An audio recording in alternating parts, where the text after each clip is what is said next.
The Tijuana Xolos got out to a quick start in their history by winning their first league title just 1 year after earning a spot in the First Division Liga MX back in 2012.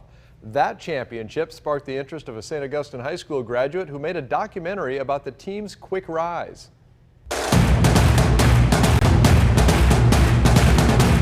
The documentary, called Club Frontera, traces the transformation of the team from the second division to first division champion and the passion and unity that the Xolos created when they became the first team in Tijuana to win a major championship.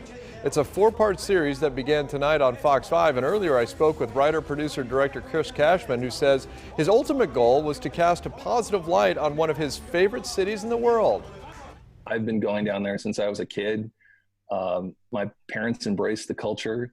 They always took our family when they're from out of town. We'd always go down to Tijuana for a meal or to just check out, all the exciting things Tijuana has to offer. Being a surfer, I've been going down there since I was about 15 years old. So I just love the people and the culture. I met my wife actually at the Tijuana Country Club when I was 15 years old. I think any San Diegan would just have such a good time. And I've just loved it. I've become a fan through just the process of making this movie. Were you a soccer fan going in? I knew nothing about Mexican soccer, to be quite honest with you. I just saw the heart and soul in this story. I think also the fact that I knew very little about the Xolos and the fact that they're only 10 miles south of the border and they won this championship. I was like, this story needs to be told because I'm sure there are other people like myself. I'm a San Diego native and I don't even know about this team. What do you think the viewer will be most surprised about when they watch this documentary?